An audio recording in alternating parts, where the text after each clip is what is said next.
Hello guys, आज की video में हम बात करेंगे कि gold, silver, mutual fund, debt में हमें कितना टैक्सेशन पड़ता है। गोल्ड ईटीएफ में बाइंग करनी चाहिए एज ए डिजिटल अगर बाइंग करनी हो, या तो हमें करना चाहिए फिजिकल। और आफ्टर हमें टैक्सेशन कैसे पड़ेगा, एज ए इनकम टैक्स के अकॉर्डिंग पड़ेगा या फिर हमें पड़ेगा कैपिटल गेन। और नेक्स्ट हम बात करेंगे इसमें इक्विटी की तरह एग्जम्पशन मिलती है कि नहीं 1.25 का, और शॉर्ट टर्म इसमें क्या काउंट होता है, लॉन्ग टर्म क्या काउंट होता है।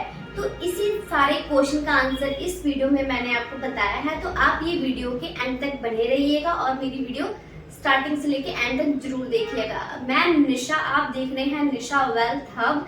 तो अगर आपने मेरे चैनल को नहीं सब्सक्राइब किया है तो मेरे चैनल को पहले सब्सक्राइब कर लीजिए। चलो शुरू करते हैं आज का वीडियो। पहले हम बात करेंगे कि गोल्ड, डिजिटल गोल्ड और फिजिकल गोल्ड में क्या डिफरेंस होता है। डिजिटल गोल्ड होता है जो हम एक पहले डीमैट अकाउंट ओपन करते हैं, और डीमैट अकाउंट ओपन करने के बाद हम गोल्ड में 3 तरह की बाइंग कर सकते हैं। सबसे पहले हम बाइंग कर सकते हैं ईटीएफ। ईटीएफ का मतलब होता है एक्सचेंज ट्रेडेड फंड, जो हम नॉर्मल अगर शेयर्स में बाइंग करनी हो तो डायरेक्ट कंपनीज में पैसा इन्वेस्ट करते हैं, वैसे ही गोल्ड में भी बाइंग होती है जिसको हम गोल्ड ईटीएफ कहते हैं।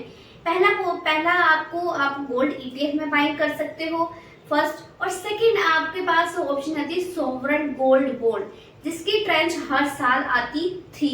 लास्ट आपकी ट्रेंच आई थी 2023 की, जो जब उसका 1 यूनिट का वैल्यू था। इसमें यूनिट के अकॉर्डिंग मिलता है सोवरेन गोल्ड बॉन्ड, जिसे एसजीबी कहते हैं। तो इसमें आपको 5500 के आसपास इसके अप्रोक्स था आपका 2023 में 1 यूनिट का वैल्यू। बट अब गवर्नमेंट ने ज्यादा बाइंग और हाई डिमांड होने की वजह से अब ट्रेंच ले आना बंद कर दिया है। तो उसकी वजह से लोग क्या कर रहे हैं, जो इन्वेस्टर्स हैं अपना ईटीएफ में बाइंग करते हैं। तो पहला आप ईटीएफ के थ्रू बाइंग कर सकते हैं। सेकंड जो सोवरेन गोल्ड होता है, ये एक बॉन्ड की तरह होता है, जो मैं आपको एक अलग वीडियो में इसका सारा क्लैरिटी दे दूंगी कि इसकी टैक्सेशन वगैरह बाइंग आप कैसे कर सकते हैं, एक अलग वीडियो बना दूंगी। तो सबसे पहले आप गोल्ड ईटीएफ में बाइंग कर सकते हैं। सेकंड आपके पास ऑप्शन रहती है सोवरेन गोल्ड बॉन्ड की, जिसके थ्रू आप गोल्ड में इन्वेस्टमेंट कर सकते हैं। थर्ड आपके पास ऑप्शन रहती है म्यूचुअल फंड। यस गाइस, आप किसी भी कंपनी का बहुत सारी कंपनीज होती हैं, आईसीआईसीआई, एचडीएफसी, अपनी एसबीआई, बहुत सारी कंपनीज हैं, निपॉन, मिराए जो हैं, इसके फंड्स होते हैं गोल्ड फंड, जो डेट कैटेगरी में आते हैं। तो इसमें भी आप म्यूचुअल फंड के थ्रू भी अपना गोल्ड में पैसा इन्वेस्ट कर सकते हैं। और सिल्वर भी जैसे ही गोल्ड का बताया वैसे ही सिल्वर होता है। सिल्वर का सोवरेन गोल्ड बॉन्ड नहीं आता है, इसमें आप ईटीएफ में बाइंग कर सकते हैं। और सेकंड आप कर सकते हैं म्यूचुअल फंड के थ्रू। अब मैंने बात कर ली कि हम डिजिटल गोल्ड कैसे बाय कर सकते हैं, जिसके बाय करने के लिए आपके पास होना चाहिए एक डीमैट अकाउंट। इसका डीमैट अकाउंट कैसे खुलता है ये मैंने प्रोसेस आपको पहले ही बता दिया है, तो आप मेरी वीडियो जाके उसको देख सकते हैं। अब बात करते हैं फिजिकल गोल्ड।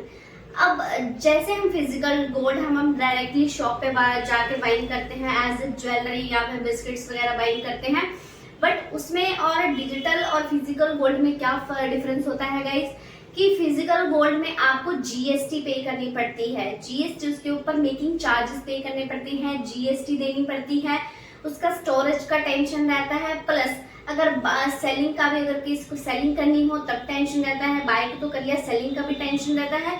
और फिर रहता है कि इसको स्टोर कहाँ करें, फिर लॉकर का, बैंकिंग का लॉकर लेना पड़ता है। इसका मतलब काफी, इसको हॉलमार्क निशान देखना पड़ता है। मतलब 3-4 चीजें, पहले आप हॉलमार्क देखिए, फिर आपको स्टोरेज का टेंशन रहेगा, इसमें जीएसटी लगता है, मेकिंग चार्जेस लगते हैं, काफी कुछ आपको देखना पड़ता है। और इसके जब आप सेल करने चाहते हैं ज्वेलरी को, जब मान लीजिए अभी 1,60,000 का आपका चल रहा है, जब आप इसको बाइंग करने जाएंगे तो इसका सारा चार्जेस वगैरह लेकर आपको 1,80,000 के आसपास, मतलब 1,75, 1,80, 1,80,000 के आसपास आपको गोल्ड मिल जाता है। फिजिकल की बात करते हैं। अब 1,60 में अगर रेट चल रहा है, तो डिजिटल में क्या होगा गाइस, अगर आपने ईटीएफ बाइंग करना है तो ईटीएफ में आपको रेट मार्केट में चल रहा है और वही रेट आपका आप डिजिटल में बाइंग कर सकते हैं, जिसको हम कहते हैं गोल्ड ईटीएफ। कि एक्सचेंज ट्रेडेड फंड होते हैं, इसमें आप कभी भी बाइंग करिए और कभी भी इसमें सेलिंग कर दीजिए। इसमें कोई भी ना इसमें स्टोरेज का टेंशन रहता है, क्योंकि स्टोर आपका एक डीमेट के थ्रू होता है, डीमेट अकाउंट के थ्रू। ना इसमें जीएसटी का टेंशन है, एक्सपेंस का टेंशन है, किसी चीज की हॉलमार्क, निशान, स्टोरेज, ना कोई भी आपको टेंशन नहीं है कि सेलिंग कैसे होगी। आप इजिली इसमें बाइंग सेलिंग रेगुलर बेस पे आप कर सकते हो। मान लीजिए अगर आज आपने बाइंग की है ईटीएफ, तो अगर आज आपने बाइंग की है या एक हफ्ते बाद या एक महीने बाद या जब मर्जी आप सेल करते हो, तो जब सेल करते हो कि उसके नेक्स्ट डे ही आपको आपका पैसा आपके अकाउंट में मिल जाता है, तो इसमें कोई भी इश्यू नहीं रहता है। अब हमने बात कर ली गोल्ड ईटीएफ कैसे बाइंग करते हैं, इसके कैसे कैसे हम बाई कर सकते हैं। गोल्ड ईटीएफ के थ्रू बाई कर सकते हैं, सॉवरेन गोल्ड बॉन्ड होता है, और म्यूचुअल फंड के थ्रू बाई कर सकते हैं। वैसे ही सिल्वर होता है ईटीएफ, म्यूचुअल फंड, बट इसमें गोल्ड बॉन्ड्स नहीं होते हैं। फिजिकल में मैंने आपको बता दिया कि मेकिंग चार्जेस लगता है, स्टोरेज की टेंशन रहती है, हॉलमार्क निशान देखने पड़ते हैं, सेलिंग का टेंशन रहता है, मतलब जीएसटी वगैरह एक्सपेंस आपको पे करने पड़ते हैं, मतलब एक्स्ट्रा आपको मार्केट रेट से एक्स्ट्रा चार्जेस पड़ जाते हैं, जिसका वैल्यू हो जाता है ज्यादा। तो जब आप सेल करना चाहते हैं तो उसका वैल्यू कम पड़ जाता है मार्केट रेट पे। अगर आप डिजिटल में बाइंग करते हैं तो आपको इजी आप बाइंग सेलिंग कर पाते हो एज जो हम मार्केट में ट्रेड्स वगैरह करते हैं शेयर्स में, राइट गाइस। अब बात करते हैं कि हमने अब जैसे 2023 के बाद गोल्ड और सिल्वर भर भर के बढ़ा है, एग्जैक्ट मतलब कहने का मतलब डबल ही हो गया है एक्चुअली। तो गोल्ड नहीं डबल, हाँ डबल ही हो गया है, एक तरह से डबल से भी ऊपर हो गया है 2023 के बाद। गोल्ड सिल्वर बहुत बड़ा है, मेनली तो 25 में आपका सिल्वर डबल हो गया ना। तो अभी कहने का मतलब है कि काफी लोगों ने मतलब लाखों करोड़ों में हजारों ने बाइंग की, सेलिंग की। तो अब क्वेश्चन आता है, लोग बहुत कंफ्यूज्ड हैं, इन्वेस्टर्स बहुत कंफ्यूज्ड हैं कि हमें इस पे क्या कौन सा टैक्सेशन पे करना पड़ेगा। यस गाइस, अब हम बात करते हैं टैक्सेशन की कि गोल्ड सिल्वर और म्यूचुअल फंड डेट जो हम गोल्ड में बाइंग कर रखी है या हमने सेल की हुई है, उस पे कैसे टैक्सेशन पड़ेगा। हम बात करते हैं गोल्ड सिल्वर की। इस पे टैक्स पड़ता है गाइस, इस पे कैपिटल गेन टैक्स नहीं पड़ता है। इस पे आपको शॉर्ट टर्म, पहले इसकी टेन्योर समझिए। टेन्योर के लिए आपको पहले क्या करना है, जो 2 साल मतलब 24 महीने 2 साल से अगर पहले आप बेच देते हो तब को काउंट होता है short term capital gain. Short term capital gain, sorry गलत बोल दिया मैंने। अगर 2 साल से आप पहले बेचते हो तो वो होता है शॉर्ट टर्म, टेन्योर की बात हो रही है, शॉर्ट टर्म काउंट होता है। जब हम बात करते हैं लॉन्ग टर्म, तो अगर 2 साल के बाद इसमें सेल करते हो डेट के केस में, तो आप अपना लॉन्ग टर्म काउंट होता है। इक्विटी के केस में मैंने पहले ही आपको बता रखा है। तो इसमें क्या होगा गाइस कि फर्स्ट आपका जो गोल्ड ईटीएफ है चाहे म्यूचुअल फंड है जो भी रहेगा, उसका अगर 2 साल से पहले बेच देते हो तो शॉर्ट टर्म लगता है टैक्स आपका। अगर आप 2 साल के बाद में बेचते हो मतलब 24 महीने के बाद में बेचते हो, तब आपको लगता है लॉन्ग टर्म टैक्स लगता है। अब हम बात करते हैं कि शॉर्ट टर्म टैक्स कितना लगेगा और लॉन्ग टर्म टैक्स कितना लगेगा। अगर आप 2 साल से पहले गोल्ड हो चाहे सिल्वर हो चाहे ईटीएफ हो चाहे सॉवरेन गोल्ड बॉन्ड हो चाहे आप म्यूचुअल फंड में बाइंग करके रखी हो आपने, अगर आप 2 साल से पहले उसको सेल कर देते हो तो एज पर इनकम स्लैब के अकॉर्डिंग आपको टैक्स पे करना पड़ता है। Yes, as per income slab के अकॉर्डिंग। अगर आप 5% की स्लैब में हैं तो आपको जितना भी प्रॉफिट हो रखा है तो प्रॉफिट के ऊपर 5% देंगे। अगर आप 20% के ऊपर आते हैं तो आपको जितना भी प्रॉफिट है तो आप उसके ऊपर 20% देंगे। मान लीजिए आपने 10 लाख इन्वेस्ट किया तो आपको पूरे साल में या 2 साल के पहले बेच दिया, उसके ऊपर 3.5 लाख रुपए आपको प्रॉफिट है।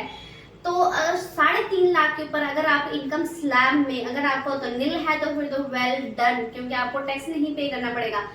अगर आप इनकम टैक्स की स्लैब में 5, 20, 30 या कोई भी स्लैब में आते हो तो 3.5 लाख के ऊपर, मान लीजिए कि आप 10% की स्लैब में आते हो तो 3.5 लाख के ऊपर आपको 35,000 पे गवर्नमेंट को टैक्स पे करना पड़ता है। यस, अब ये हमने बात की शॉर्ट टर्म की, चाहे गोल्ड हो चाहे सिल्वर हो चाहे म्यूचुअल फंड हो, सिर्फ हम गोल्ड सिल्वर की बात कर रहे हैं। अब हम बात करते हैं कि अगर लॉन्ग टर्म हो तो तब भी हमें as a capital as per income tax के अकॉर्डिंग पड़ेगा, जो स्लैब जिस स्लैब में हम वेरी करते हैं। नहीं, अगर आप लॉन्ग टर्म मतलब 2 साल के बाद अपना गोल्ड सिल्वर आप बेचते हैं, चाहे म्यूचुअल फंड हो, सॉवरेन गोल्ड हो, चाहे ईटीएफ हो, तब आपको पड़ता है एज पर कैपिटल गेन, जो as per long term capital gain जो हमारी अब रिसेंटली बजट के अकॉर्डिंग जो 2026 का रेट आता है लॉन्ग टर्म कैपिटल गेन में 12.5%। यस, अगर आपका 10 लाख के आपने बाइंग की तो आपको 2 साल के बाद अगर 4-5 लाख मान लीजिए आपका 50% प्रॉफिट हो गया, 5 लाख का आपको प्रॉफिट है, तो आप 5 लाख के ऊपर 12.5% आप पे करेंगे। 5 लाख के ऊपर 12.5% जो भी आपका फ्लैट टैक्स आएगा वो आपको पे करना है, चाहे आपकी इनकम नील क्यों ना हो, आपको 12.5% आपको टैक्स पे करना पड़ेगा उसके ऊपर फ्लैट। अब इसमें हम बात करते हैं कि ये इंडेक्सेशन काउंट होता है, नो, इसमें विदाउट इंडेक्सेशन आपको 12.5% पे करना पड़ता है। इंडेक्सेशन का मतलब होता है इन्फ्लेशन के काउंट करके, अगर हर साल इन्फ्लेशन रेट हमारा 5-5.5% के करीब होता है तो इन्फ्लेशन इसमें काउंट होके कट करके 12.5% है। नो, इसमें इन्फ्लेशन काउंट नहीं होती है, इसमें आपको फ्लैट 12.5% जो भी आपको लॉन्ग टर्म में टैक्स बनता है कैपिटल के ऊपर, जो भी आपने प्रॉफिट कमाया है गोल्ड सिल्वर बेच के, उसके ऊपर आपको 12.5% का फ्लैट आपको टैक्स पे करना पड़ता है। अब हम बात करते हैं कि हमने लॉन्ग टर्म टैक्स पे कर दिया, शॉर्ट टर्म टैक्स पे कर दिया, इसमें मैम आप में पूछेंगे कि मैम आपने तो बताया था पिछली वीडियो में कि इसमें एग्जम्पशन होती है, राइट इक्विटी के केस में आपको एग्जम्पशन मिलती है। अब हम बात करते हैं एग्जम्पशन की, जो होता है टैक्स फ्री। सिर्फ जब इक्विटी, प्योर इक्विटी में पैसा इन्वेस्टमेंट करते हैं तो आपको 1,25,000 तक टैक्स फ्री रहता है। डेट के केस में मतलब गोल्ड सिल्वर के केस में आपको कोई भी टैक्सेशन फ्री नहीं मिलता है। मतलब शॉर्ट टर्म आप कितने भी अमाउंट का सेल करें, कोई भी अगर 10,000 का प्रॉफिट भी हो रखा है तो जिस भी इनकम टैक्स स्लैब में आते हैं तो उसके ऊपर आपको पे करना पड़ेगा। अगर आप की नील है तो फिर तो कोई बात नहीं, अगर आप लॉन्ग टर्म में सेल कर रहे हैं फिर आपको फ्लैट 12.5% आपको पे करना पड़ेगा। इसमें कोई भी वेरी चीजें नहीं है कि आपको पे नहीं करना पड़ेगा, इसमें कोई भी टैक्स एग्जम्प्ट नहीं है। ओके गाइस, तो अब बात करते हैं, मैंने सारी चीजें बता दी कि गोल्ड ईटीएफ क्या होता है, मतलब इस पे क्या क्या किस तरह के हम पैसे इन्वेस्ट कर सकते हैं, और मैंने बात कर ली कि गोल्ड जो फिजिकल में बाइंग करनी चाहिए या इसमें क्या डिफरेंस है। अगर आप तो इन्वेस्टमेंट के पर्पज से बाइंग कर रहे हैं कि मेरे को सिर्फ इन्वेस्टमेंट चाहिए, रिटर्न चाहिए, तो फिर तो आप डिजिटल में ही जाइए। अगर आप चाहते हैं कि फैमिली वाले भी खुश हो जाएं कि हमने पेरेंट्स को या फिर अपने वाइफ को या सिस्टर को किसी को भी ज्वेलरी बाय करके दे दी, वो भी खुश हो जाए, तो एज ए इन्वेस्टमेंट भी हो जाए और वो भी खुश हो जाए, एज ए नेसेसरी आपको बाय करके देना है, फिर तो आप फिजिकल गोल्ड में जाइए। अगर आप प्योर इन्वेस्टमेंट ही करनी है ओनली रिटर्न के लिए, फिर आप बाय कर सकते हैं और डिजिटल गोल्ड जो हम ईटीएफ में अभी बाइंग हो रही है। बट अभी कोई भी बाइंग करिए तो आप सोच समझ के करिए, अपनी सेल्फ स्टडी और एक एडवाइजर से आप जरूर सजेस्ट ले लीजिएगा।